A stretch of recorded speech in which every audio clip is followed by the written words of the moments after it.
Do, do, do, do, do.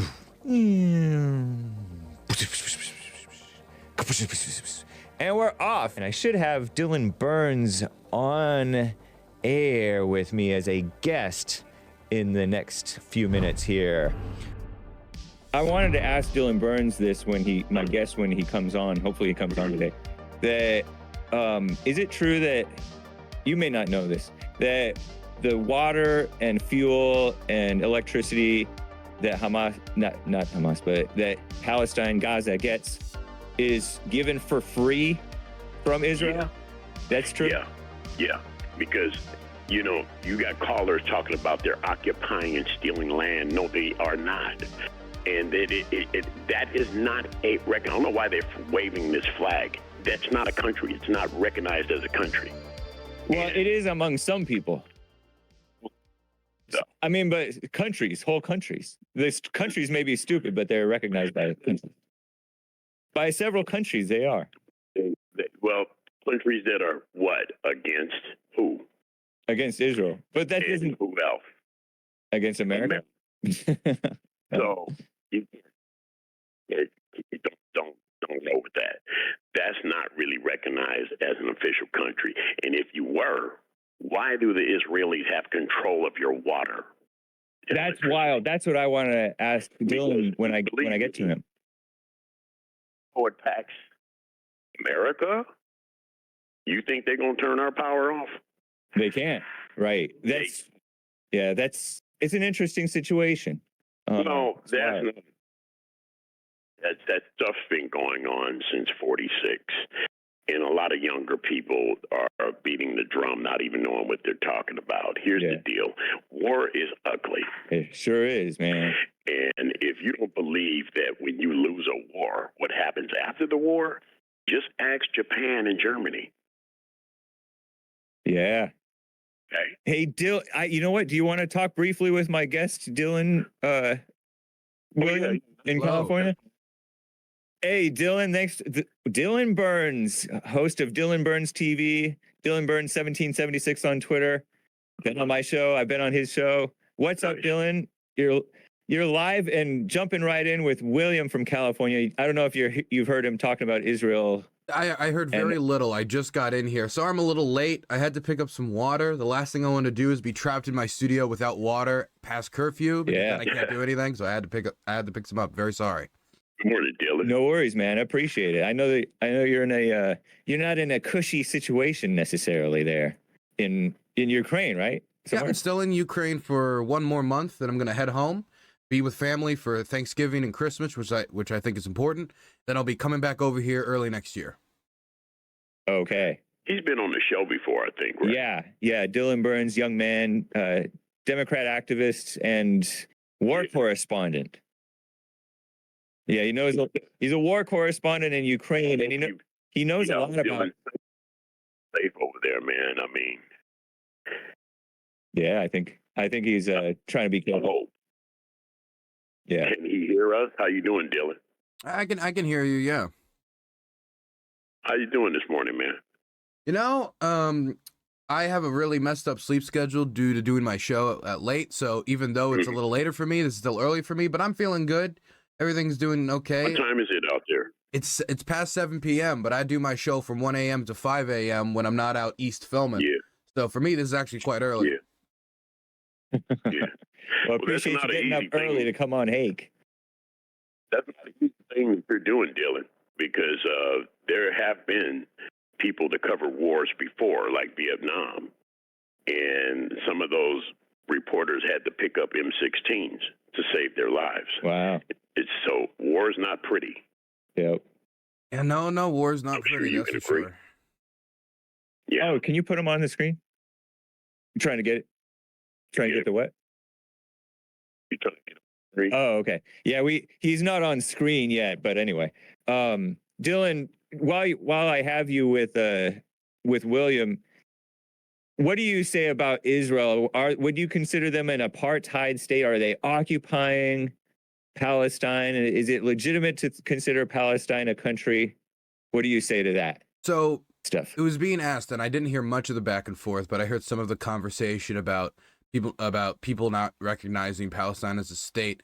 The position that is held about Palestine not being a state is actually considered a radical position internationally. There are not a ton of countries that don't either recognize the Palestinian right to national self-determination, or that they either exist as a country or should exist as a country. I think out of all the UN member states, 138 out of 190, I think it's 192 or 3, recognize Palestine as a country. Palestine has a member, UN member with a seat that doesn't have a right to vote, since they still haven't been able to be unoccupied, and they still have much of their affairs dictated by the Israeli government and the West Bank, and there's still a blockade in the Gaza Strip. But most nation states do recognize either Palestine's right to self-determination or recognize a country or national identity such as Palestine. So they are recognized by most of the international community. By some countries, yeah, I agree. As for what was the other question? Sorry, I just want. Are they being occupied unfairly, apartheid by Israel? Occupation? Absolutely. I mean, under international law, it is considered occupation. Now, you can, if somebody wants to say that all this land belongs to the Jewish people because of the religious roots, or, the 1,000-something-year-old history of the land, I don't want to get into like a biblical argument about the Torah or the history of the Jewish faith. I'm not Jewish. I'm not a Jewish scholar. I can't debate that. But when it comes to international law, it is recognized that Israeli troops on the West Bank are currently occupying internationally recognized Palestinian territory. And those soldiers got a tier 4 subscription. I think occupy about Sorry 30 about to 40% of the West Dylan. Bank. Keep grinding So and pushing out important news. By international We got law, your they are back until occupied. YT gets its act together. They are also look. They when you got somebody else controlling your infrastructure, and as you know, Hamas does not get their weapons directly like a country like Israel or Germany, or France. There's no arms deals with those people because it's not really recognized. They're going to get some arms. Now, let me tell you, they're going to get some arms, but where are they getting these arms from? A lot from of it's a terrorist from Iran. state. And that's considered a what? Iran? See, a country? You call it a terrorist? I don't know how long. You know, Dylan, I'm going to say something. I have been not following this stuff since 67 because I was 7. But it took a good 10 to 20 years for me to know. How long have you been following this situation over there? Because I'm going to tell you, it took me all the way till I was 30 years old to even understand a smidgen of that situation over there. How long have I been following it? Well, I haven't been following it since 67. I wasn't alive since 67, so I couldn't have been following it as long as you.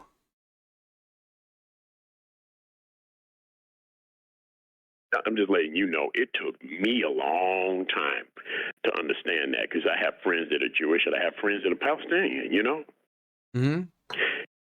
Took a long time for me to even understand the dynamics of that. One guy told me, he said, if you don't understand it, take a look at Germany and Japan. We did not allow them to continue to be the emperor of Japan. It's different now. Germany and Japan are open to the West now. We were not going to let them have another Hitler. Mm-hmm. That wasn't going to happen. The Russians came from the East. We came from the West. They got the artifacts and the gold and all the jewelry and everything. We got a lot of that, too, because it's over in Fort Knox. But the main thing that America went after was the scientists in World War II. Nice. And Germany was not going to be allowed to rehash what happened in the 1930s. It is interesting, though, because a few years after 1945, when Hitler, took the long staircase down and the war was over and, Tojo was put on trial, etc., We understood immediately after the fact that eventually a country named Germany and a country named Japan would eventually manage their own affairs to some extent. We recognized that both the German people and the Japanese people had a right to national self-determination. And in 1949, 4 years after World War II, the West Germans were able to elect a democratically elected government. A few years after that, I think it was in 1953 or 1954, they were able to get a standing army. And they wouldn't be able to reunite their country until the late 80s or 90s, but that was due to Cold War politics. That wasn't due to the people of the world saying we must divide the German people in two. Same thing when it came to Japan. And so what I would say is that the occupation of Palestine has lasted much longer than the occupation of Germany. The occupation of Palestine has lasted much longer than the occupation of Japan. And whether or not there was a war in 1967, if there was a war in 1948, eventually, at some point, the world has to recognize, in the United States and Israel primarily, needs to recognize the Palestinians' right to self-determination and the fact that I think that they deserve a state. And if we deny them a state, I think we're going to create a hot pot, a pressure cooker of extremism, because if you deny a people their freedom, they usually will take it themselves.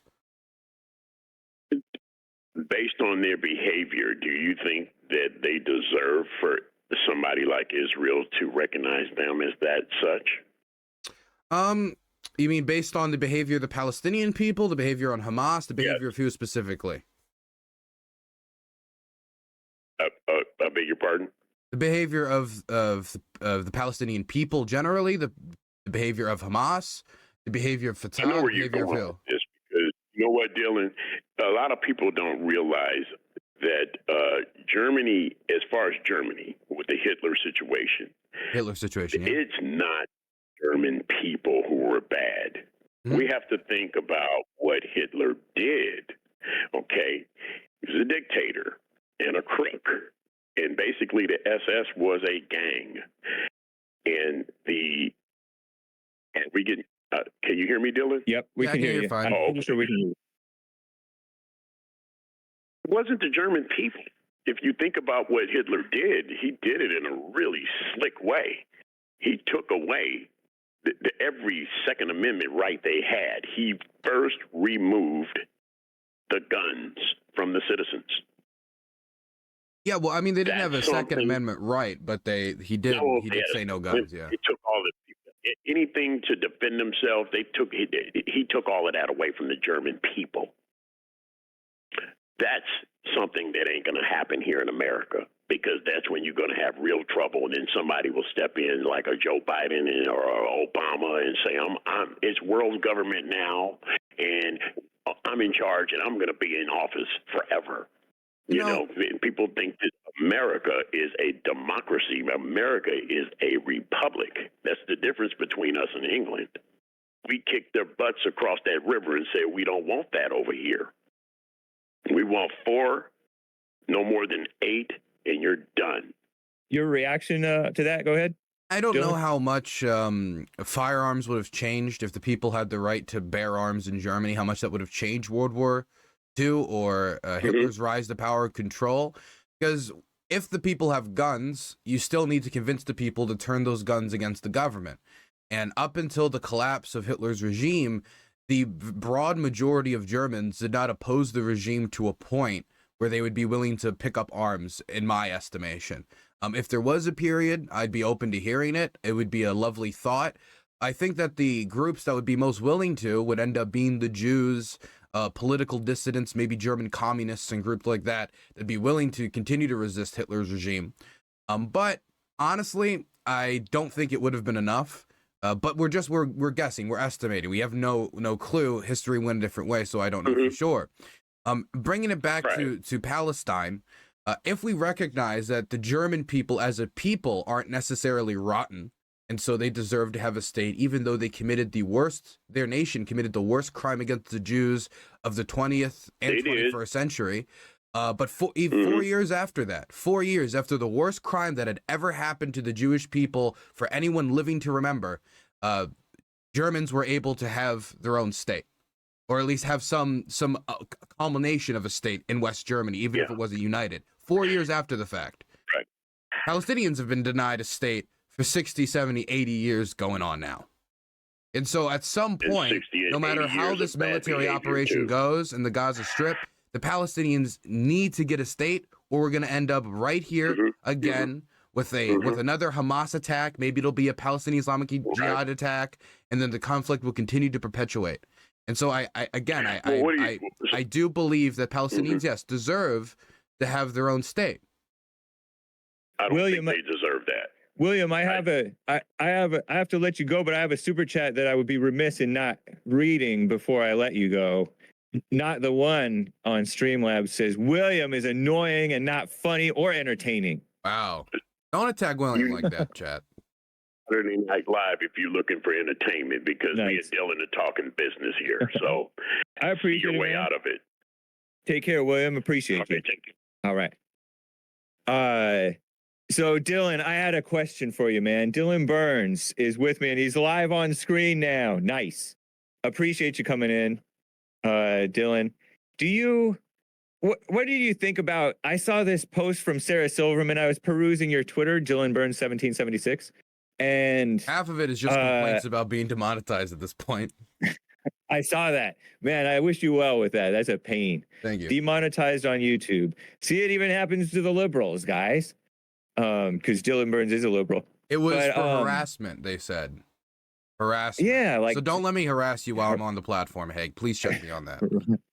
All right, of course. But I saw this Sarah Silverman post saying that she apologized because she said that she was stoned, which means high on pot, I guess. Yes. But she posted on like IG or something, Instagram, that Israel is right to cut off food and water or fuel and water and electricity from Palestine because they're giving it to them for free, and Palestine should have built their own infrastructure, if you will. Communist buzzword, I know. But what do you say to that? Or is that true that they were giving it for free to Palestine? Israel was? So I think the Gaza Strip? I think it needs to be the context needs to be included. That Gaza is currently, and has been for quite a while now, under blockade. That means everything that goes into Gaza and everything that goes out of Gaza, as if it's not smuggled out either through one of Hamas's tunnels or they're able to get through the Israeli sea blockade, all of it has to be brought in with the Israeli government's approval. We're talking food, water, anything that is brought into the Gaza Strip, the Israeli government has to approve.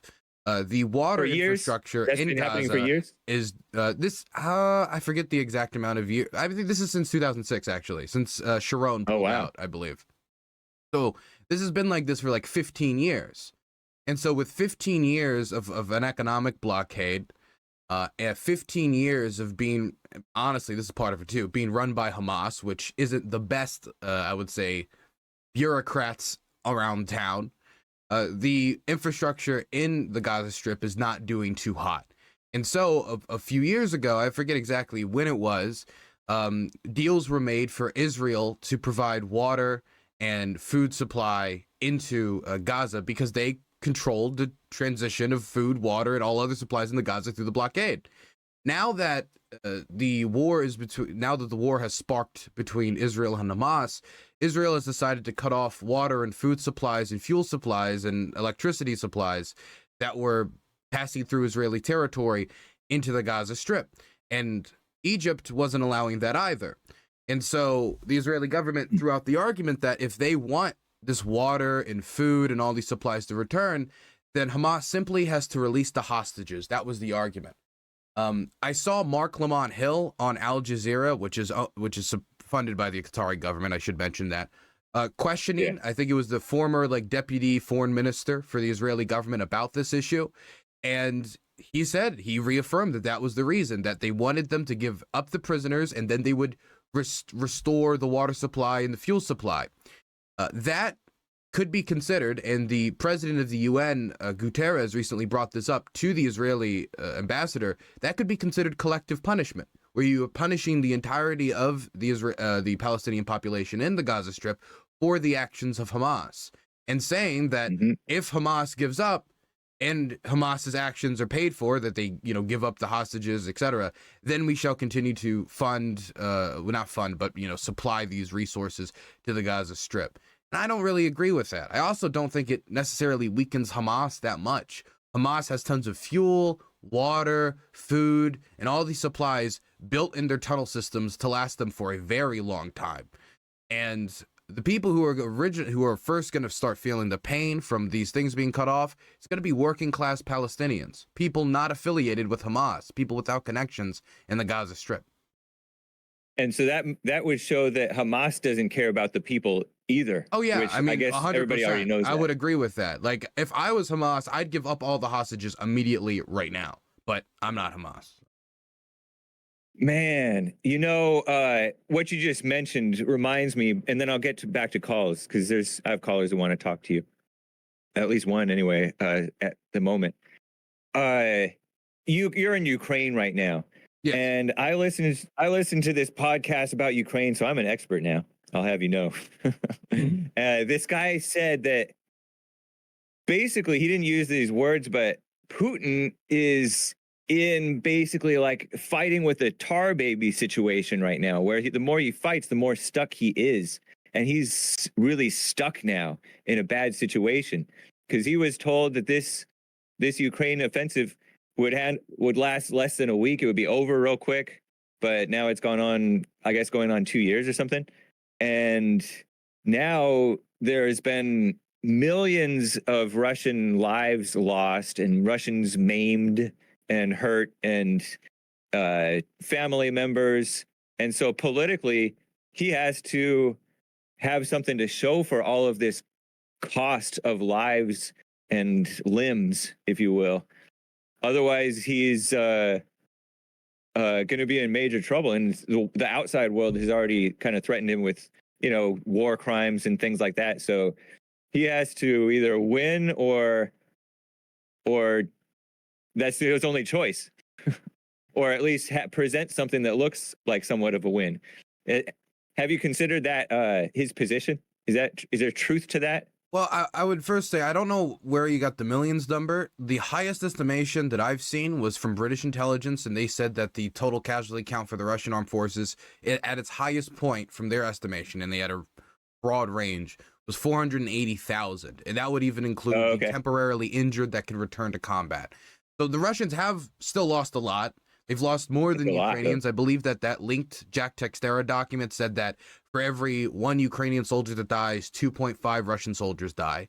The Russians are currently throwing themselves against Avdiivka, which is a fortress, and the numbers that I'm reading about for the Russian casualties, the footage I'm looking at, is incredible.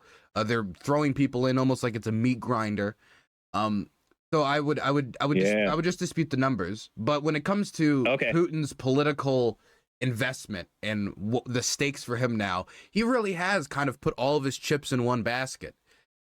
He's put all of his chips in one basket in a few ways.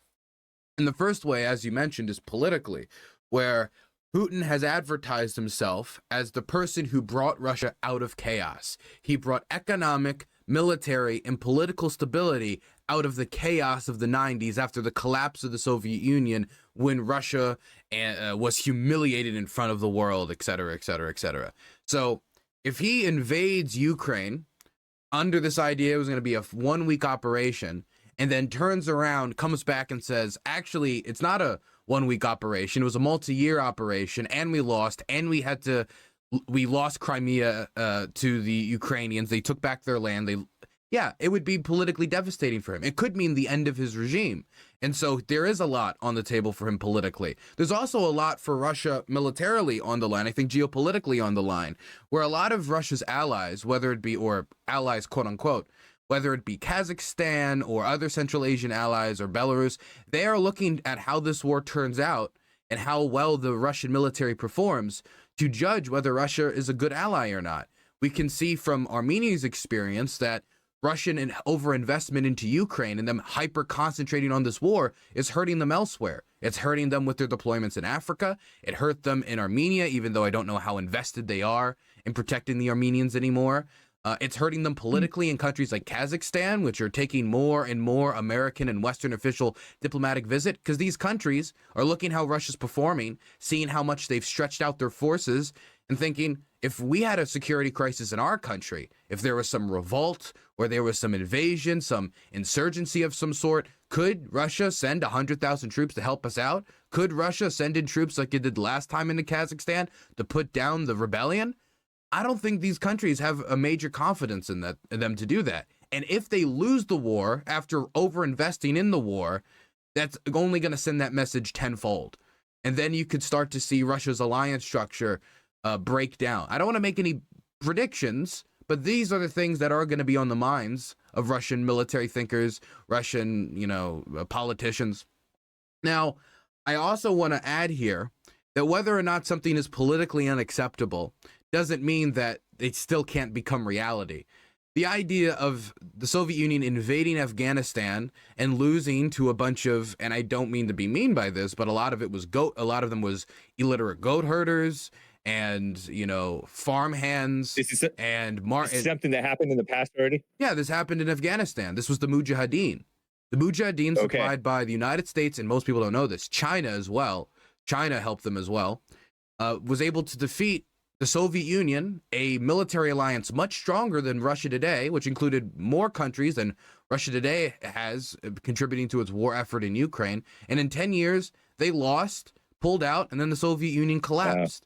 The Americans experienced this in Afghanistan, even though we were much more powerful, and the idea of losing in the country that we invaded to repay the debts of 9/11, that would have been unthinkable 1, 2, even 3 years into it. In fact, when Obama was elected 7 years after 9/11, he was saying that the war in Iraq was the bad war, but the war in Afghanistan, that was the good war. And so even 7 years into it, we were still like, nah, we have to win this one. We have to win this one. But the reality of the situation eventually forced us to pull out, because the last thing you want to do is keep investing in a sinking ship. And that would be my advice to the Russian government, even though they're not listening to me. Don't invest in a sinking ship. Don't invest in a sinking ship? Yeah. Quit while you like, hey, do you think another 20 years we would have won in Afghanistan? No. What is winning? What does that even mean? Like, that's another question you have to ask the Russians too. What is winning? Because they're not going to take over the whole country. I don't think anybody's under the delusion that one day the Russians are going to march into Kiev. We're going to march into Lviv, at least during this war. Maybe if the war is frozen and then 15 years down the line, if people are like, we don't want to help Ukraine anymore, you could draw out a scenario down the line. But the idea that they're going to be marching on Kiev anytime soon, that's not happening. So what is Russia's definition of victory? Because it keeps changing as their military power continually fails to meet up to their political demands. What I've heard is that they're throwing 1,000 guys to the front lines every day and losing 400. And I don't know if that's the recent numbers I saw from Avdiivka. It's like 800 to like 1,000 to 1,200. Their offensive on Avdiivka has taken a ton of casualties. It actually doubled the amount of casualties they've been having recently. I've seen a lot of like 400 to 500 to 600 a day, but the attack on Avdiivka has increased it to like 1,000 to 1,200 a day to 800 a day, in that range. You guys were you and William, my prior caller, were talking about World War II, and I heard on that podcast that I mentioned, it was with this guy, Eric Prince. You may have heard of him, former of Blackwater. Yeah. He said that Russia, or the Soviets, lost 22 million men fighting in World War II against the Nazis. 22 million. Is that true? Have you heard about that? I don't know the exact number, but the numbers are massive for the casualties that the Soviet Union took on, or Soviet states, like Belarus, Ukraine, Russia. The civilian casualties and the military casualties were massive. A lot of it was due to Soviet mismanagement. Stalin's purges of the military probably did not help. A lot of it also was Stalin's own brutality towards his own soldiers and disregard for their lives. But also it was just due to Nazi brutality and viewing the people of the region as subhumans who deserve to be killed and removed from the land so they can bring in German settlers and expand the quote-unquote German Volk.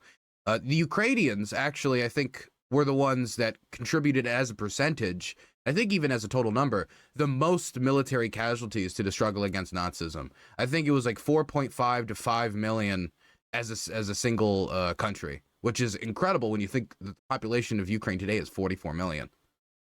Yeah, because America lost 400,000 or 600,000 or something like that. 600,000, something like that, yeah. Wow, that's wild. You know, I have a caller who wants to get back to the Israel-Gaza situation, then we can talk America.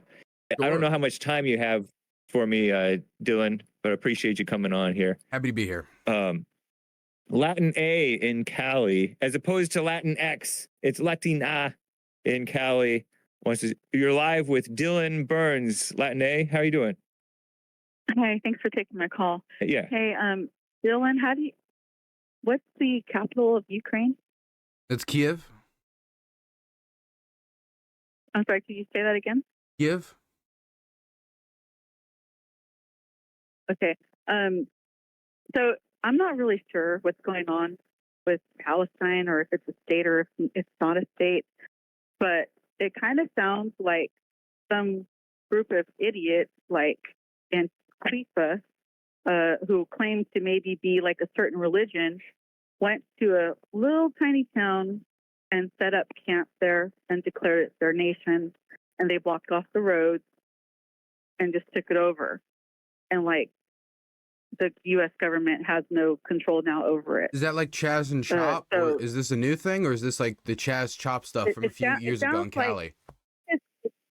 No, it sounds like this is what Palestine sounds like from the way I'm hearing you guys describe it. Sounds kind of like a group of people like Antifa went and took over a town and just like set up. You can't pronounce it like that. This is a family show, Latin A with the heck. Children, listen. It's called Antifa. Well, I thought we're not allowed to say it's the real word, so that's why I said it the other way. Oh, no, you can say Antifa. I've never been censored just for saying Antifa. I've been censored for other things, but not that. That's not helping. That's even worse. I would say the difference between an anarchist commune or Chaz Chop or any of the things that were set up in Cali, those where they took over like that small part of that city or town. I think the main difference would be that, well, there's a bunch of differences, but one big difference would be international recognition. There's no international recognition for Chaz or Chop. There was no like UN body saying the people of Antifa land deserve. It doesn't matter. Hold on, Latin A. Let him finish his point, and you can respond. I don't want to be quiet. No, but this is not your show. You can't, woman, you gotta be quiet and let Dylan finish his point. All right. I would say that the international community recognizes the Palestinian identity and the right for the Palestinian people to have self-determination. There are multiple international recognized. There's like multiple negotiations that have been done between the Israelis and the Palestinians, recognizing the Palestinians as a negotiating party for their own statehood. 132, 133 member states recognize them as a nation state. I think that there's much more depth to the Palestinian claim of statehood, their cultural identity, their history, and their ties to the land than Chaz Chop anarchists had. And I believe that I don't think it's the same. Definitely, since the people who are living in the West Bank and living in the Gaza Strip have lived in that part of the world for generations and generations. I think it's a little different. Chaz was up in Seattle, which is basically California, but it's West Coast anyway. That's all the same. Just thugs, no matter what you guys say. You know, they sound like a bunch of idiots too. But thanks for taking my call. Thank you, Latin A. Appreciate it. Take care. Wow. Okay. Dylan. Mm-hmm. What do you say about Biden's handling of this situation? Is it my imagination, or is the world going out of control under Biden when it was relatively peaceful, except for that one Syria thing, I guess, under Trump, our greatest president? You know, I remember, I forget which, I think it was some like author who said this, but there was this one thing that someone described to me once as the presidency, and it really connected with me. World leaders are kind of like people on a raft going down the river. they can't control everything that's going to come in their direction, all the obstacles and rocks and logs that are in the stream as you go down the river, but they can, with a stick, try to push and maneuver the raft to try to avoid these problems, try to avoid these barriers the best they can, and keep the country, the raft, in good shape. The Russians had interest to invade Ukraine for a very long time. The ideological reasons for the Russian invasion of Ukraine have existed for not just like a decade or two, but hundreds of years. I mean, that Russian imperial theories around Ukraine and its right to belong to Russia have existed for a very long time. The struggle between the Palestinians and the Israelis have existed for like 80 to 100 years now. These aren't like new issues that have just popped up because Biden was in office and he looked very weak.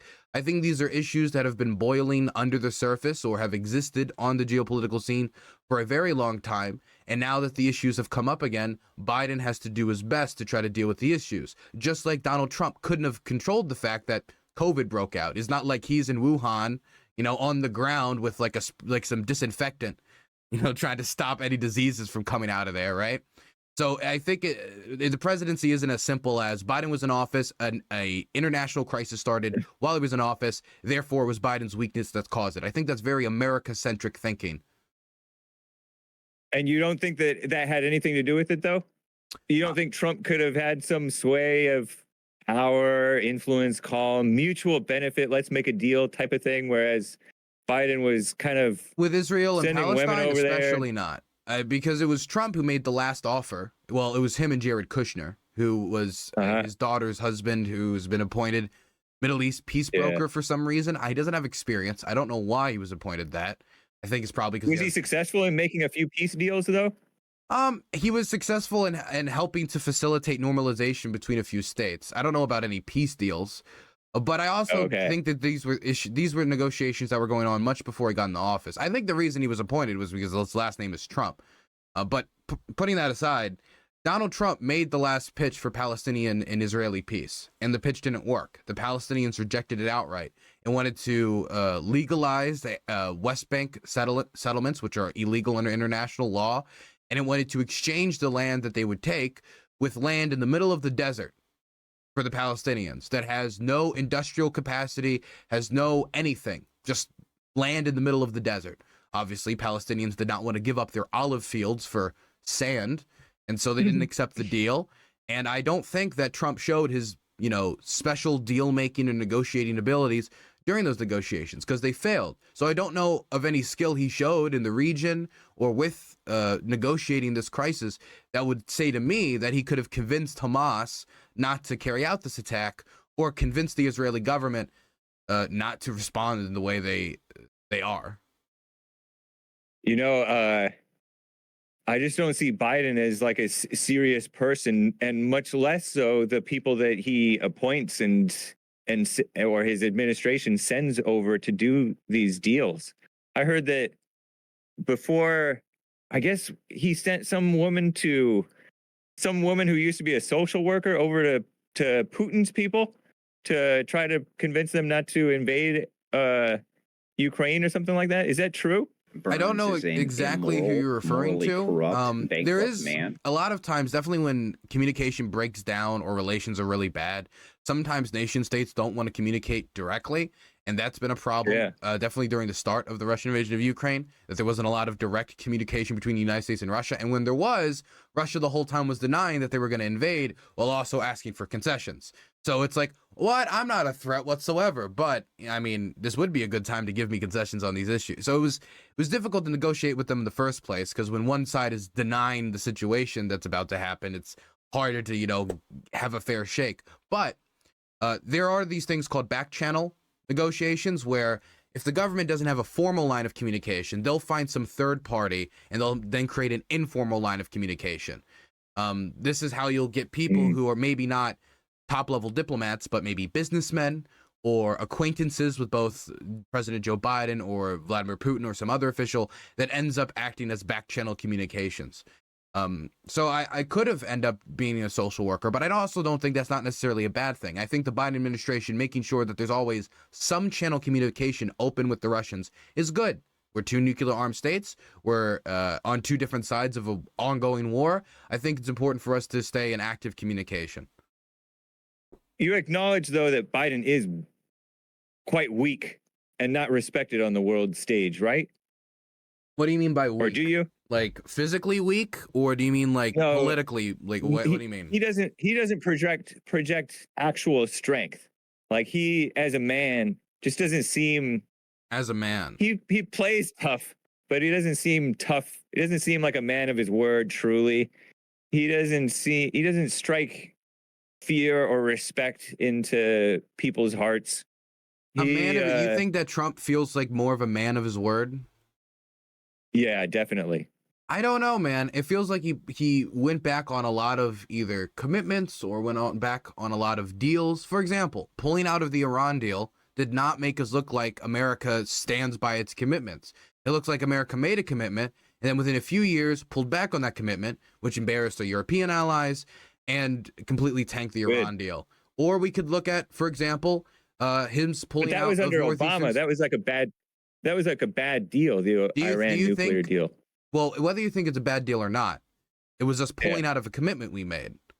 Was it not? But Trump did not make that deal, and the American people didn't want that. Anyway, go ahead. Do you think that's how the international community views it? When America makes a deal, and then a few years later, he's like, never mind, actually, this was stupid. We're pulling back.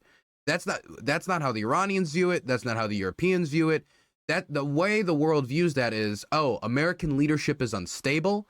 They're not able to keep course correct. They're not able to stay on one path. Another example of this for Donald Trump would be Syria, where one second he's saying we're going to pull out of northeastern Syria because the Kurds weren't with us on D-Day.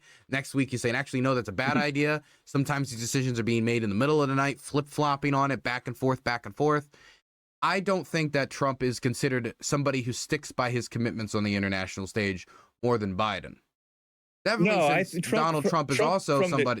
Sorry, continue. Go ahead. Oh, no, you can go. I was going to say Trump from the start was never for that Iran nuclear deal. I think he was talking about it even as a candidate. So he kept his word that he was going to get us out of that bad deal. He kept his word to his voters, but he didn't keep his word. But I thought we were talking about how the international community views Biden. I'm not talking about how American voters view Biden. I'm talking about how the international community views Biden versus Trump. Oh, but you're thinking about people who don't matter. Like the international community doesn't matter. I thought the question was, we need to impress them with our strength. I thought that was the point. Our enemies are the ones who matter. Our enemies are the ones who need to respect us. Like Trump had the respect of Putin, of Xi Jinping, of Little Rocket Man, of maybe the Iranians too. Honestly, respect more than Biden. And what makes you also think that this respect necessarily would matter? One, just looking at Trump, you can tell, and as well as I can tell, that Trump is a solid man of respect and honor, whereas Biden is just a wishy-washy. Whereas Biden is a wishy-washy, go with the political winds and pretend to believe in the racism stuff, and that's your whole reason for running for president. It's a joke. Man, whereas Trump is running for president to save the country. I just don't agree with you. I think that Trump has been shown to be very wishy-washy. You can tell this. You can just look at his administration. On certain things that don't matter. Look at all the people. I think his appointments matter. I think the fact that he went through Rex Tillerson to then John Bolton to then this official, then that official, is that his foreign policy outlook and the people who was whispering in his ear, as somebody with zero experience in the field, as somebody who's never held elected office holding the highest office of the land, all of the Trump people going into his presidency were telling me, look, I understand that you're a little worried about the lack of experience Trump has. Don't worry. He's surrounding himself with many smart people. He then proceeded to fire and fire again and then fire the replacements of those very smart people. And so I don't think it's hard to find good help. Well, that would still make your administration look very flip-floppy if you're going from position to position to position and who's whispering in Trump's ear, and he's going to be taking the advice a lot of times of the last person who whispers in his ear, which is what a lot of the reports I've read from the Trump administration is it would be the last person who gets to talk to him is often where the policy that the administration ended up taking. Not to mention many of those people ended up undercutting him because of the stuff he was recommending in meetings. Yeah, you know what? I like that Trump is unpredictable. I agree with you that there were weaknesses with the appointees. Like I said, it's hard to find good help these days, and people are not loyal. They're not faithful to the people or to what's right or to their bosses. So it's a real shame. But I can't really blame Trump for that. And I kind of like that unpredictability. It keeps the international people on edge. It forces them to respect him. Can I bring up one example when it comes to the Chinese that just perplexed me about Trump? The issue of Taiwan is an issue that I care about. I believe that it is important for, number one, and I think this would probably be maybe more important for your viewers. I think it's, as a country, it's very important for the American economy. Produces 50% of the world's microchips, including 80 to 90% of the more advanced microchips. Our economy, and the world economy, is largely reliant on Taiwanese microchips. I believe it's the right thing to do. I support Taiwanese democracy, and it has been the position since 1979, as passed by Congress, to help Taiwan defend itself. Now, Xi Jinping has had these calls with Donald Trump during his presidency, and Donald Trump cares a lot, and he says this in his books, he says this openly, he cares a lot about personal relationships when it comes to deal making. And so what Xi Jinping would do is he would call Donald Trump and be like, man, I saw that diplomat you sent over to Taiwan. That's not pretty chill. And then Donald Trump would be like, wow, I didn't know about that. That is not chill. He'd hang up, go to his officials, say, why is this diplomat or this official or this in Taiwan? It's pissing off the Chinese. Take them out of there. And this would keep happening again and again and again until they were sending the lowest level officials to try to not piss off Trump and to, in a certain extent, just not piss off the Chinese. And it reached a boiling point in one meeting, and this is reported by the Daily Beast, where he eventually looked at one of his officials and say, I'm sick of effing hearing about Hong Kong and Taiwan. That, to me, sounds like Xi Jinping was playing off of Donald Trump's over-reliance on personal relationships to play him on the issue of Taiwan. I don't know if that interaction, to me, emanates respect or emanates, playing him, if you get what I'm saying. I get what you're saying. I don't really have a problem with that situation because they are kind of a nuisance. It is kind of a nuisance, and you have to work with people. And I don't know as much about the situation as you do, so I can't really comment too much. But I remember seeing the so-called democracy protests in Hong Kong, and I've known some Taiwanese, and they're just as off the deep end liberal and communist and socialist as anybody. I think they're run by a woman, right? Taiwan? Maybe it's Hong Kong. Taiwan is communist. I mean, they are run by a woman, Tsai Ing-wen, but Taiwan's roots is as an anti-communist project. It was originally founded by anti-communist nationalists. But that's our roots is at least supposedly from World War II, or after World War II, we were supposedly anti-communist, and then we're become lame-o communists. I don't think we've become lame-o communists. I mean, what? I mean, I can still I am a small businessman operating in the United States, right? You're a small businessman operating in the United States. The government is not stopping me from, hiring people, firing people, or sending them into the mines, And so I don't know how we're a communist government. Well, I call it commie capitalist because commie capitalist YouTube even demonetized you just now for no reason. You're like one of the nicest guys who's fair with everybody. I don't know what that has to do with communism. I think that has to do with advertisers possibly not wanting, their ads next to my controversial videos. Maybe to them, they probably just view it as not profitable to allow critical political critique in the way that I engage in it. If I was to assume that they were doing it maliciously.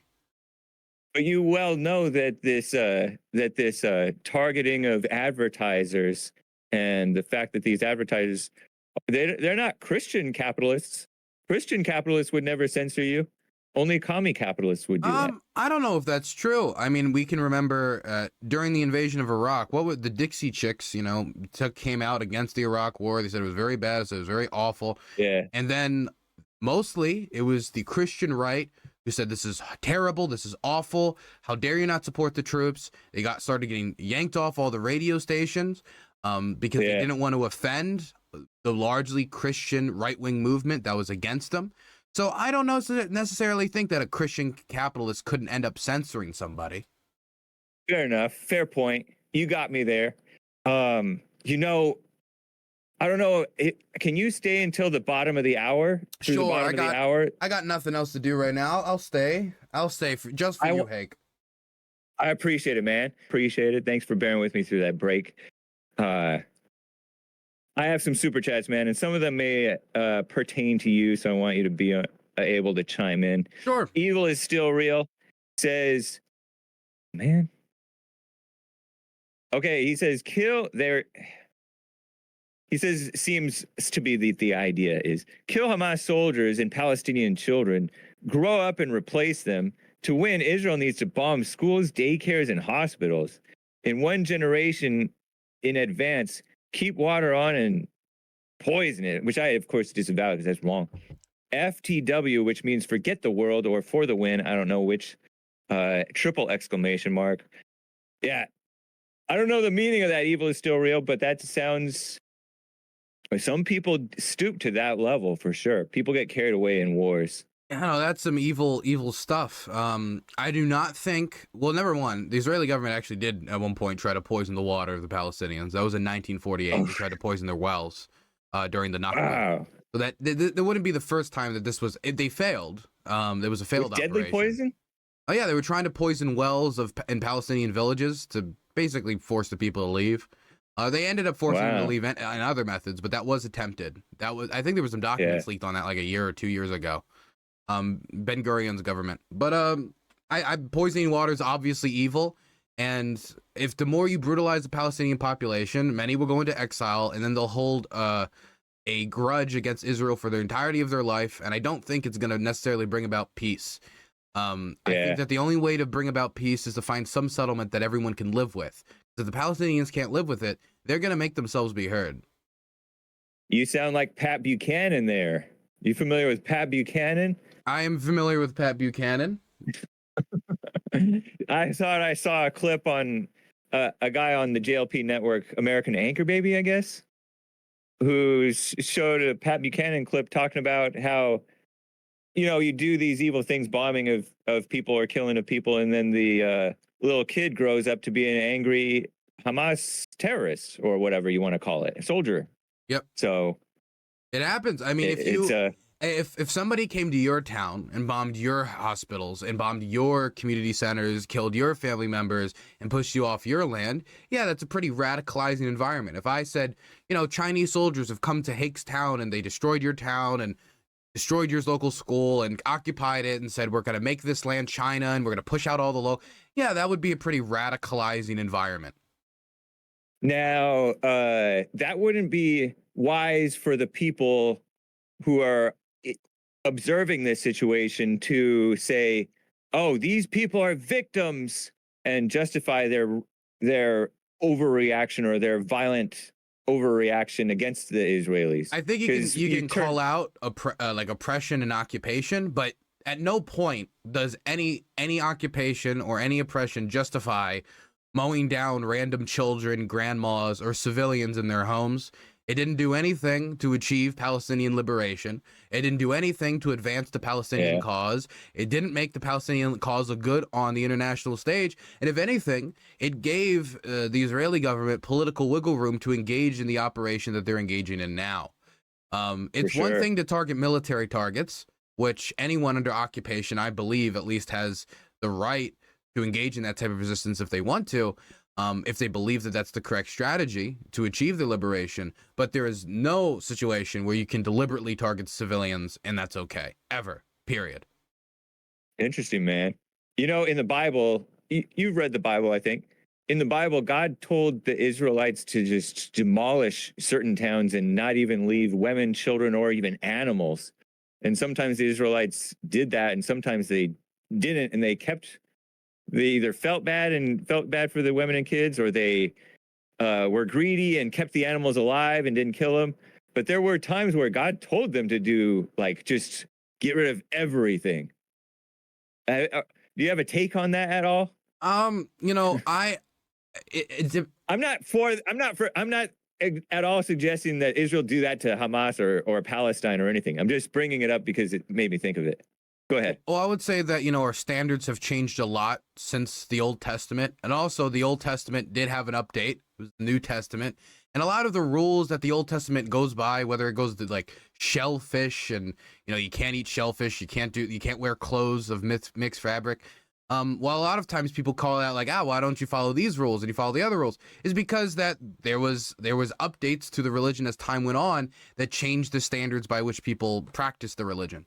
But I just want to throw out there that in the modern age, anybody who claims that God told them to go bomb children or go kill civilians, I would call them a crazy person or a schizophrenic. If you're hearing voices telling you to go kill those people, you sound like you deserve to be in a mental institution, not in the military engaging in those types of operations. I'd agree with that in the modern age, of course. And then we weren't there, so we can't comment on what was going on back in the Old Testament, really. I really don't like all the people using religion to justify like Israeli military actions, or anytime there's like a report. For example, a very old Greek Orthodox church in Gaza was recently bombed by the IDF. It was sheltering civilians. It ended up killing, I think, 16 to 18 people. It's an ancient church from the 12th century. Its foundations were built around a priest that died, and I think like the year like 460 or something AD. So like from the 5th century. Tons and tons of history, and it was bombed by the IDF. God did not say bomb that church. There was no like Jesus did not come down from the heavens and tell the Jews of Israel to bomb that church. That didn't happen. And so what I don't like is seeing a lot of American political commentators, American politicians, and others trying to use their religion to defend the Israeli state's actions. I don't like that at all. I think it's cheap politics. All right.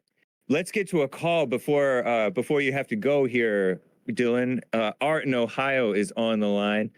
Art, you're live with Dylan Burns, Dylan Burns TV, Dylan Burns 1776 on Twitter. What's up, Art? What's up, Hake? Hey. What's up, Hake? And what's up, Dylan Burns? What's up? Hey, so what type of business? I heard you say you got your own business or something like that. Yep, I have myself, and I have 2 employees, both of them editors, an editor for my second channel, an editor for my main channel. I will make video content that I post on 2 separate channels that they get paid by due to the revenue from that. And so I am a small business owner in a way. Okay, so, and if you don't mind me asking, what's the ethnicity of those the gender and the ethnicity of those employees that work for you? Without doxing them. Both Without are men because I'm sexist. And Base. one is from the Middle East, and the other they're Arab, and the other person is Lebanese, actually. Lebanese Scottish. So both of them is from not Lebanese Scottish. No, the other person. Eastern. Sorry, I got confused with somebody else. The other person's white. He's a white American. Okay, one white and one Middle Eastern, and they both males. Well, you said earlier you don't seem to understand how America has communist values. Well, how would you like it if the rules or the laws that America has right now or whatnot says that you have diversity hires? You got to have some inclusive, whatever they call it, where it got to be. You can't just have them 2 dudes working. You got to have a white, a black, Asian, a Mexican, a Chinese, a Middle Eastern, or Ukrainian. What I'm saying is, how would that work for you if they told you that that's what you had to do? Because it sounds like you got a sexist organization going on by America's communist terms as of we speaking today. They call me big sexist in the industry. So you said earlier you don't see how communism and socialism is going on in America, but then you sit here and turn around and you say what you just said right there, right now, when we already know that by law or whatnot, you are not allowed to do that. You're supposed to have a girl and a dude, and the more people you hire, you gotta diversify the people that you hire. That's communist and socialism right there, and that's going on in America. I don't know of any restrictions that are placed upon my business about who I have to or have not hire. I don't know of any restrictions that say you have to hire these many black people or these many white people. The restrictions that I do know that are based in employment is that you cannot discriminate based on who you hire on their race. For example, if they were able to prove that I was hiring people and I didn't hire somebody because they were black, let's say some audio came out, I was like, I was going to hire him, but he was black. I was going to hire this person, but he was a woman. That I believe is illegal. But I don't believe there's a law dictating that companies must have this percentage of black people, this percentage of white people, this percentage of that. I've never engaged with those laws. Diversity hires and companies could hire people to make their companies more inclusive, or maybe some standard that some private company or some private NGO wants them to abide by. But as far as I'm aware, the government does not hold any company to the standard of you have to hire these many women, you have to hire these many black people, etc. That's a corporate decision. But it's okay. Well, I know for a fact, because I don't say it now. I mean, maybe my fact meter might be broken, but Hake did plenty of shows on it.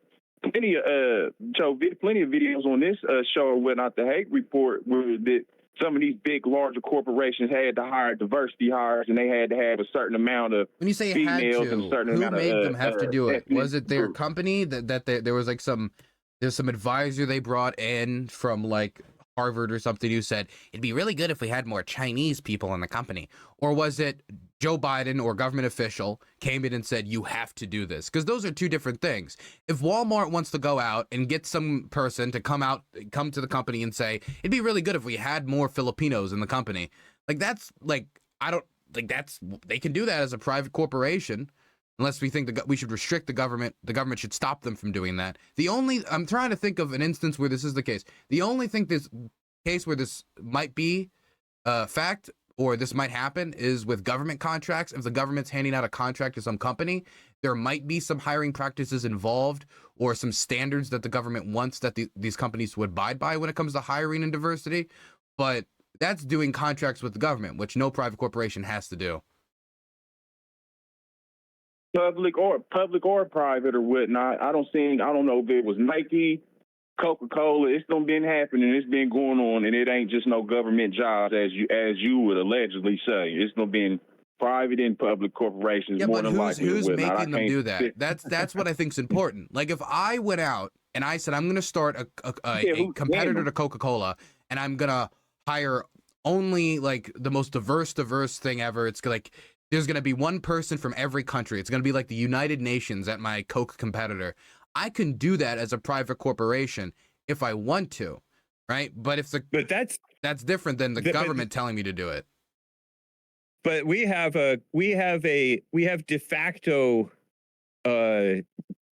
anti-discrimination in the hearts of the people. The people have it may not be a law, it may not be by force of the government, but just like with the censorship thing, it's not because people have a free spirit that they're being censored. It's because people have an oppressive spirit that they're censoring the people.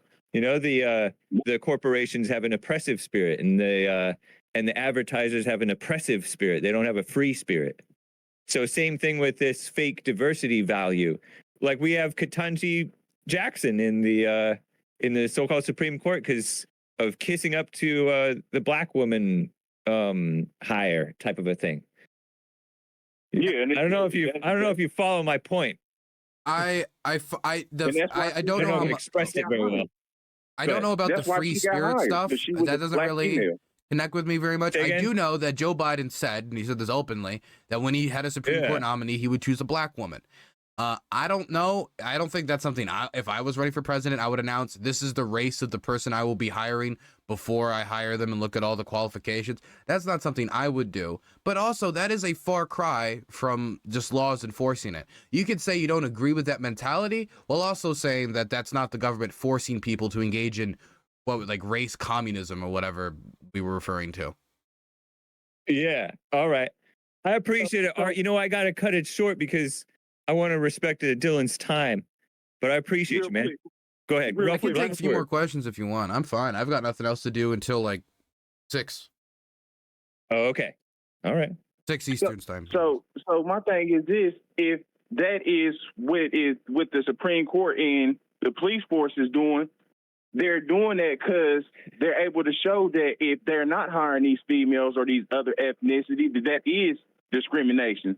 If you got a whole white male police force or whatnot, that is going to show evidence that that's discrimination because you don't have no females or no other ethnicities in that group. So that would in turn make them have to go hire these other sexes or these other races or whatnot. You saying if they can prove it, I mean, it wouldn't take too much to prove if you got 100% all white males running the police force and there ain't no females. So what I'm saying is by them doing that with Ketanji Jackson or having these rules or whatnot, that's how you get a lawsuit, and that's what enforces and makes these people have to hire the ethnicities and the sexes or whatnot. Yeah, these rules with the go ahead. You made me think about the education field, man. In the education field, they are propping up women artificially and doing all this. You know, affirmative action benefits women the most, more than even the blacks, I think. Maybe not per capita, but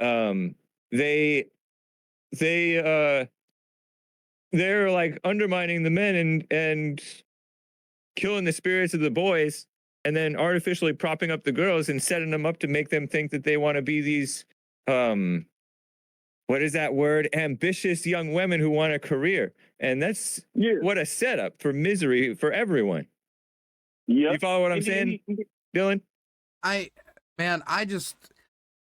don't think we have a whole culture that I do think when it comes to things like policing and public representation where you're going to have officers on the street, I do think it makes sense for officers to be able to relate to the people that they're policing in the community, and having black officers in a police force that polices a black community. I don't think that's a bad idea, especially considering the historically bad relationship police have had with black people in this country. I think that it would be positive. Now, that doesn't mean that you just go around and you hire anybody who's black, but if somebody is qualified for the job, I think it's a good thing to have that type of representation in the police force. I think that can help them improve their policing. Right, but they're not as qualified for the job oftentimes. Like if somebody's not qualified for the job, they shouldn't be hired, especially when we're giving somebody a gun and telling them to go police in a community. But I know, and the white cops are fairer and more judicious with their use of force than the black and Hispanic cops, according to one study that I heard about from Heather what study McDonald. Is that? It was out of Pennsylvania or Philadelphia.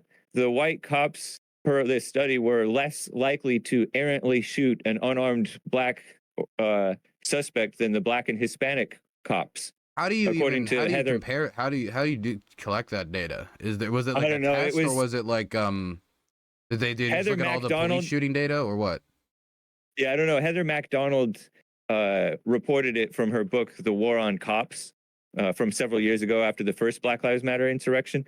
And so I encourage anybody who questions that to check that out and double check her data. I'll check it out. It's just I don't know how somebody would even test for that. Right. Yeah. Like, go ahead, Art. Last word. He says something about he don't know how communist is in America. He don't believe that communist or something the guest said. Yeah. About, see how communist. I don't believe America or not... Taiwan are communist countries. That was my comment. Well, but the young people are. Okay, well, I say if they have a whole bunch of regulations, like even with your job, they put regulations where you can only air for only 30 minutes on your YouTube channel. That would be communist. So a lot of these other companies, like construction companies, which Donald Trump broke through, the yellow tape or whatnot, was basically saying they make you fill out all these paperwork. How do you define communism? It would be 10 years. Because I think we might have two different definitions. Yeah, what's your definition of communism, Art? Well, I'm not going to definitely. Basically, I don't have the dictionary in. Right. No, but what would you call it? In short, in your words. Basically, taking from the rich and giving from the poor. Taking what somebody worked hard for, and giving it to somebody that didn't work hard for. I would call it mama spirit and lies. That's what communism is. So Okay, you would but say that the first time we well, had a social program in the United States would be when we became a communist country. No, I think maybe John Brown might have been a communist. Maybe, not sure. I think the Civil War type of stuff was kind of it certainly It feels like, because I don't believe that communism is when the government does stuff, and the more stuff the government does, the more communisms it is. I believe communism has to do with who owns the means of production, who, like, worker control of capital, not finance control of capital.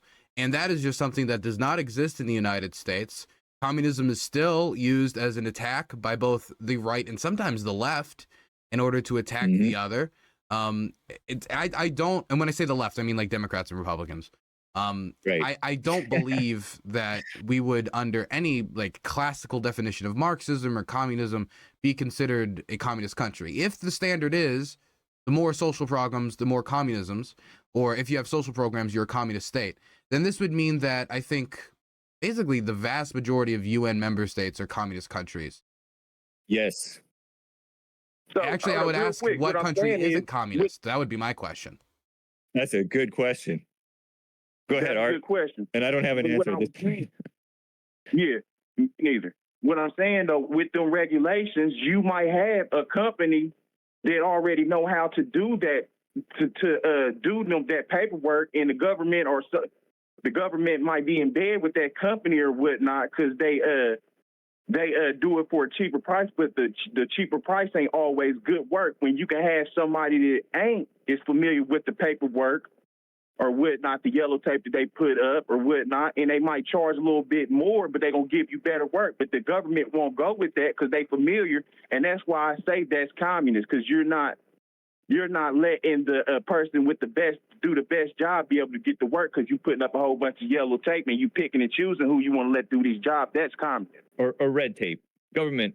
I think communism, as I know it, and from the communists that I know, right, because I do know communists, and I talk to them about what they believe.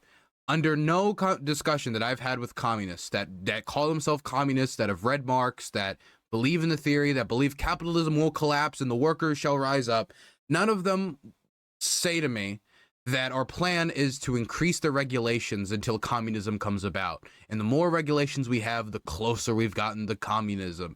You could say like, oh, it's government overreach. There's other things you could say to go after these regulations if you don't like them. But I believe saying communist is avoiding, like, I think the real discussion to have, which is how do we properly regulate these industries without being too overbearing? All right. Art, I appreciate it, man.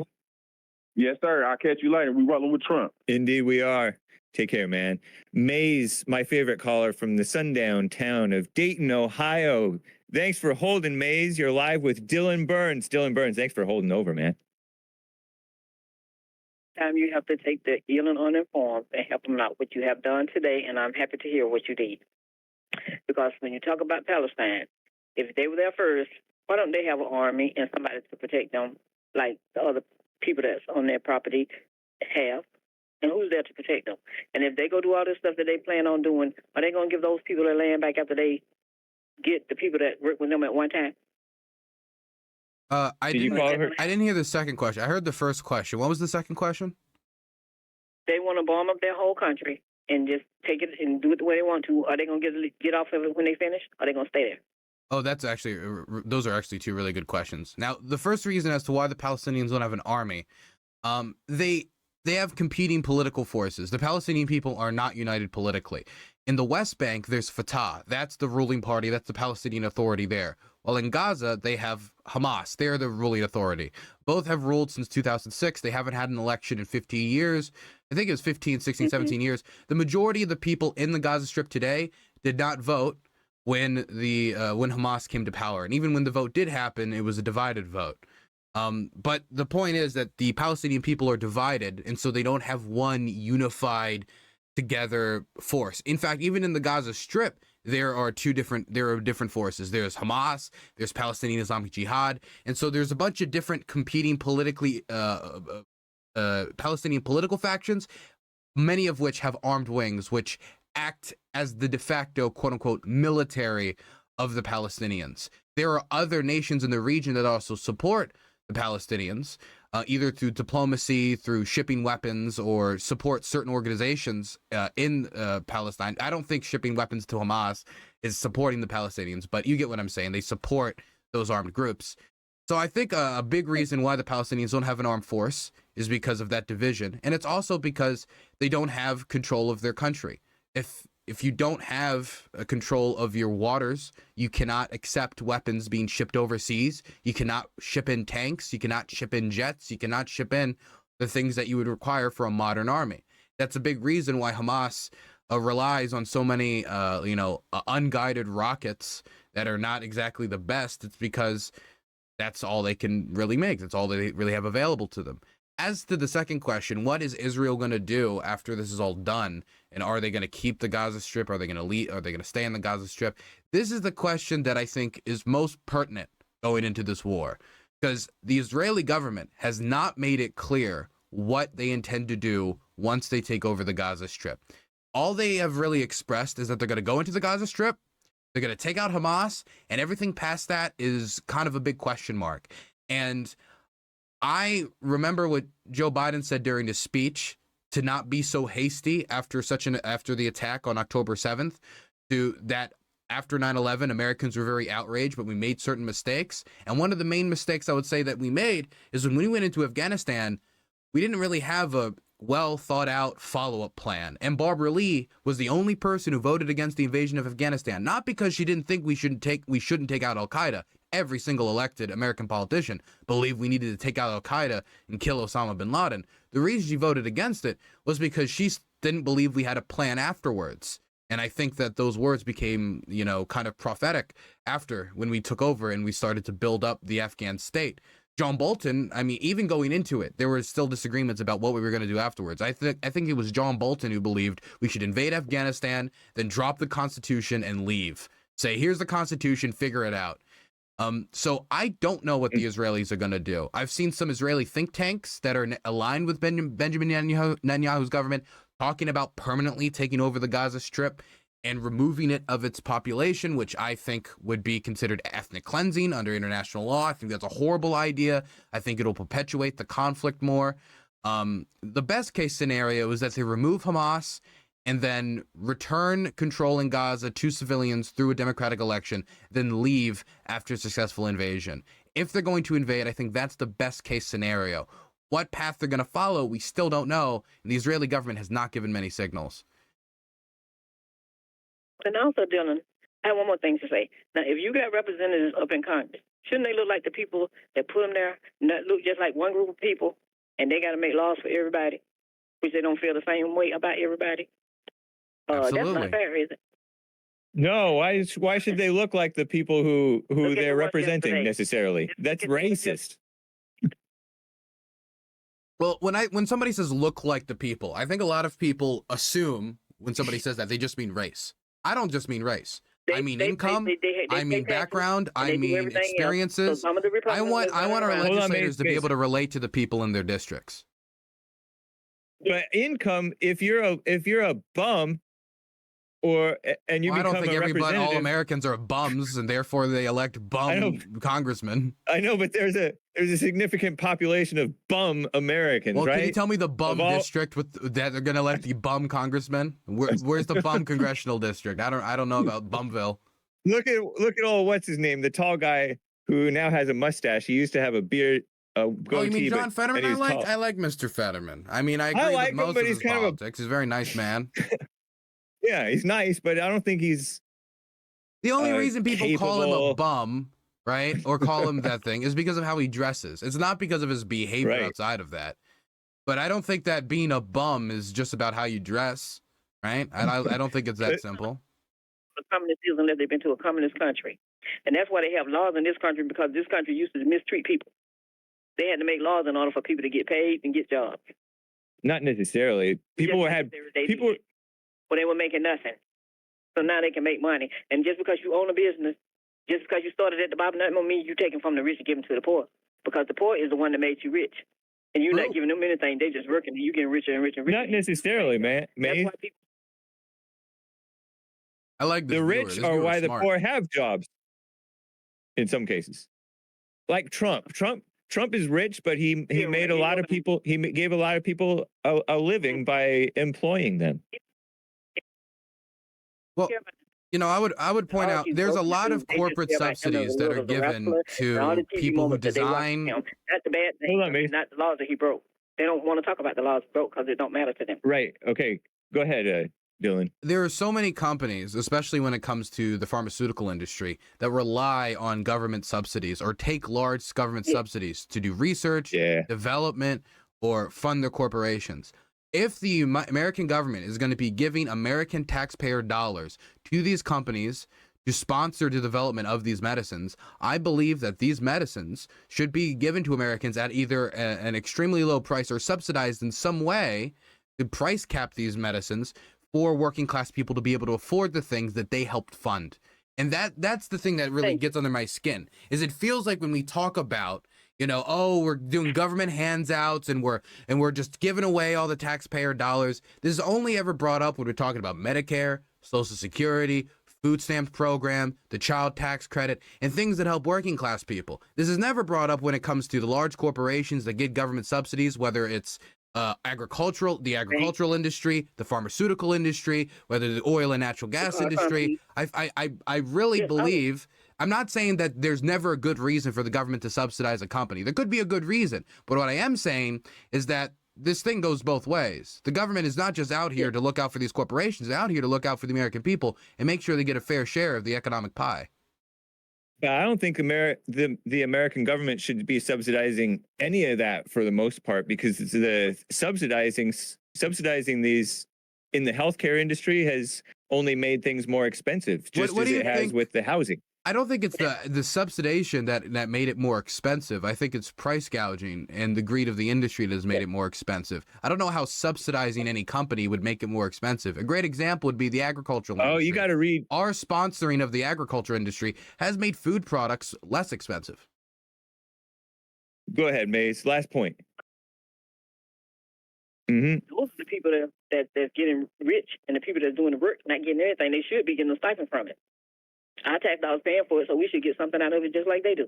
And not them get rich and then control how they do it. And then people got to pay an arm and leg for it. So I want you to go over all the companies that's being subsidized, and then you look at it that way, James, and you will see it differently. But I've never been for subsidizing the medical industry. He brought up the banks. Yeah, the banks either. But there's a whole lot of over regulation that makes it so that the small banks cannot compete or survive because of these onerous.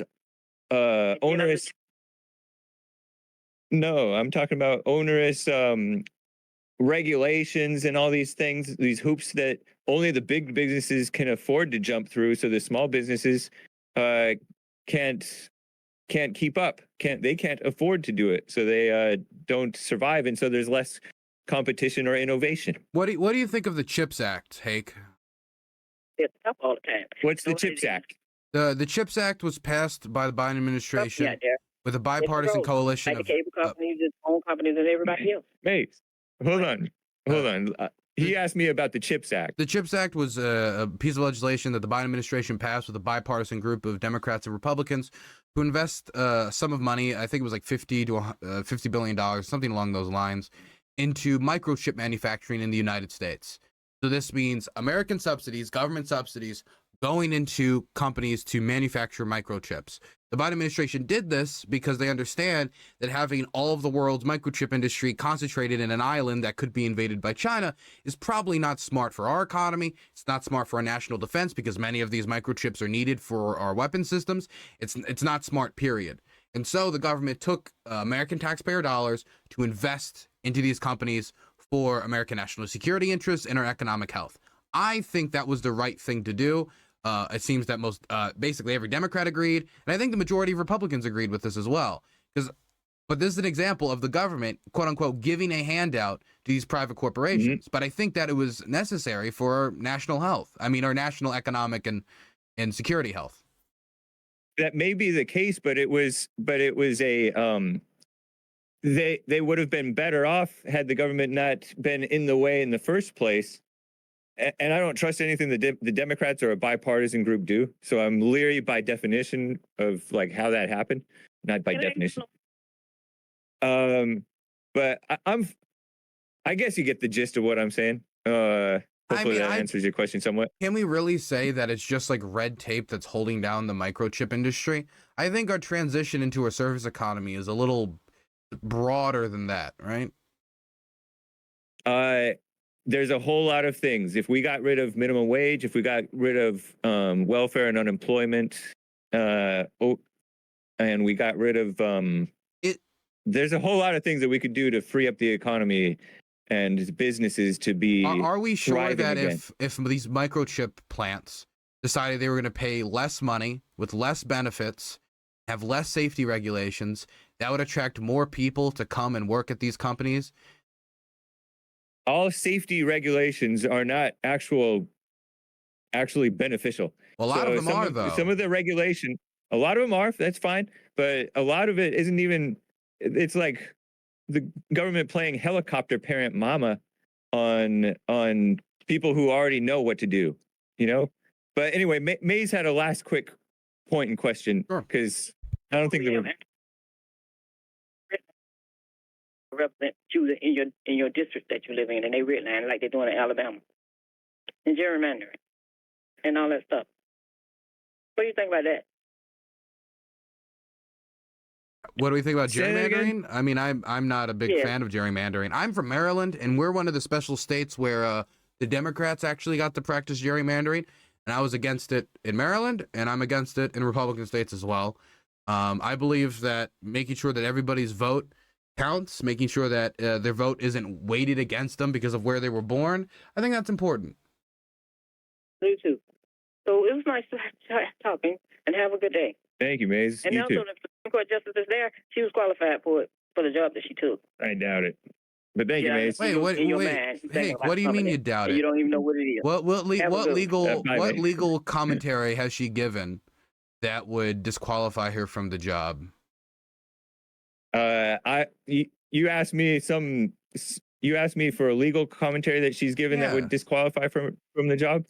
I don't know. I don't pay attention to what legal commentary she said. So how do we know that she's not qualified for the job? I mean, she's not like she didn't go to law school. I said I doubt it. I said I doubt it. I didn't say I know it. Why do you doubt it? I doubt it because, okay, she's a liberal. I mean, and okay, women being judges, it's like we've already. Did the hormones get in the way? Is she like I misplaced my gavel and with my lipstick? What do you mean? He didn't even want to answer what a woman is, which I don't know what I would say to that. I would say like a woman is a lady, but she kissed up to that whole. Is there anything she could have said when asked that would have satisfied the crowd? Now, it's not a legal question. By the way, you can't satisfy the crowd. You can't satisfy the crowd. You wouldn't have satisfied the Republicans. But she could have said a lady. If she would have said a woman is a woman, if she would have said that, they would have been like, well, that's not an answer.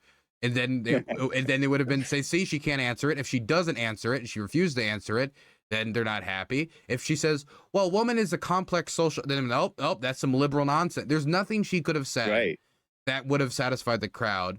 And also, this is kind of separate from the decisions that she's going to be making. I don't know that she's going to determine whether Matt Walsh's documentary about women was good or not in the Supreme Court. The non-binary thing may get to the Supreme Court. It's happening How would it get to Japan. What would the decision be? Are non-binary people real? You know, in Japan, aren't they doing something about you shouldn't have to be forced to be sterilized to be recognized as the other gender or something like that? Yeah, well, there's a bunch of regulations on it. The regulations include you cannot have any children under the age of 18. You have to be unmarried. There's a bunch of regulations on it that just seem absolutely ridiculous. Yeah, it is ridiculous. It shouldn't even be. What a mess. I have some super chats, man, that I feel I would be remiss not to read in your presence. Over on, because we got to wrap up here pretty soon here. Being Enlightened Till I Rise says, loving the shirt, Hank. Thank you, Being Enlightened Till I Rise on Rumble. JC, I have a Great White Hope t-shirt. It's President Trump from back in the day. It's a JLP Society 6 store. Hi, James. Eye roll emoji. This will not be an everyday thing, me sending a super chat. Please explain what a tar baby situation is. A tar baby situation is when you, like when Putin went into Ukraine and the more he fought, the more he got stuck in there. It's a tar baby. Don't fight with the tar baby. Stay away.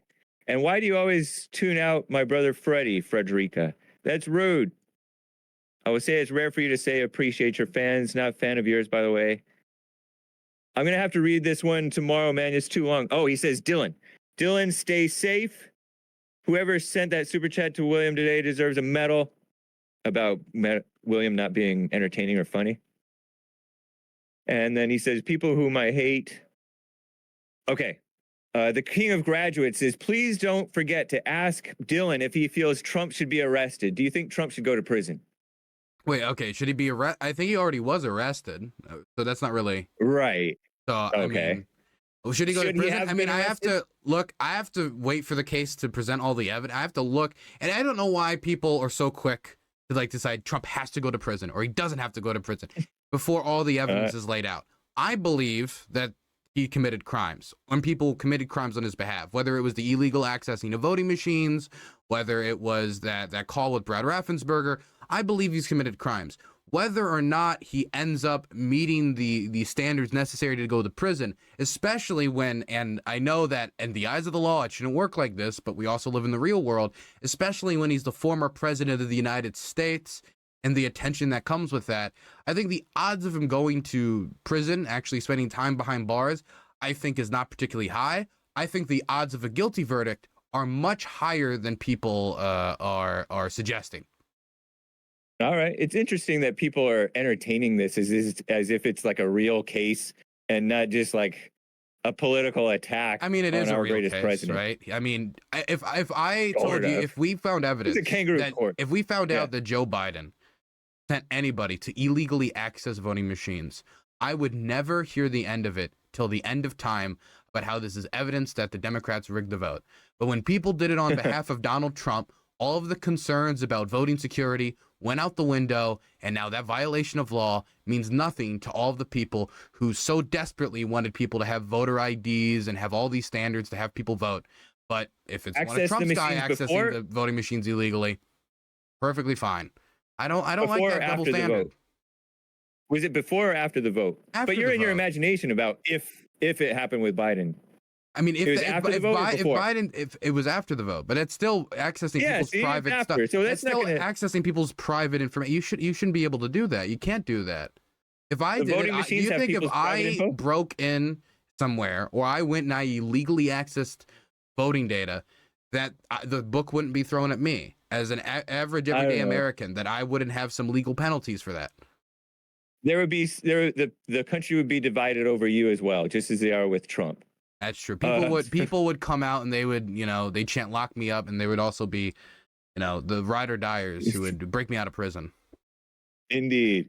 Evil is still real says, I guess your show is a little less not morally straight by having a bearded person on, but maybe not. Wait, what did he say? Person? He did not say person. He said the V word for a woman's part, but and then he didn't say not morally straight. He said the G word.